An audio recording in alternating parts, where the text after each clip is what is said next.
Abang Amin ada ladang. Abang Amin ada ladang.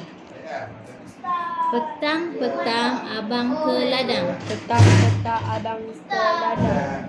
Di ladang abang ada pokok pisang. Di ladang abang ada pokok pisang.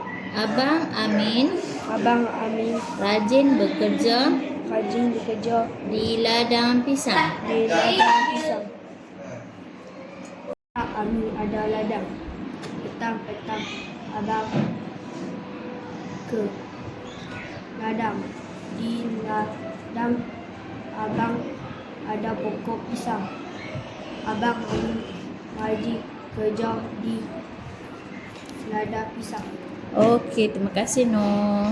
Okey Noh, cikgu nak Noh gariskan idea penting dalam cerita ni menggunakan pen merah. Idea penting. Menggunakan pen merah, gariskan. Okay. Apa idea penting nak cerita tu? Cuba baca.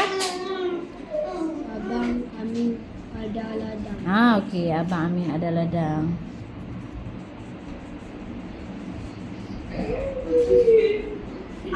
Okey. Lepas tu cikgu nak Noh gariskan idea utama menggunakan pen biru. Idea utama dia apa? Okey. Abang Amin Rajin bekerja di ladang pisang. Okey, Abang Amin bekerja di ladang pisang. Okay.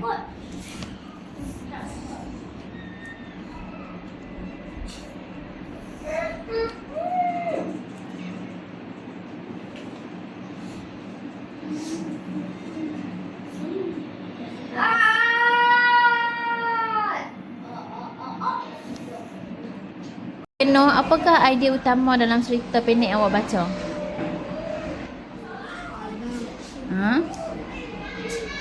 Rajin. Abang apa? Abang Amin Okey, Abang Amin rajin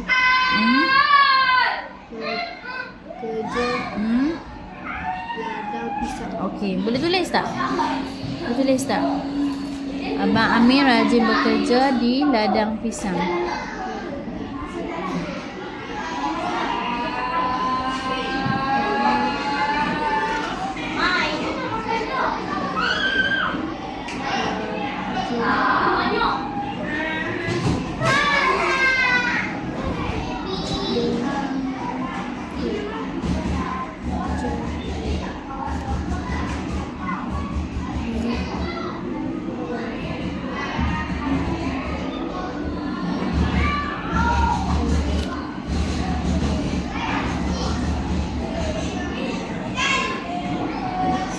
Okey, terima kasih Noh.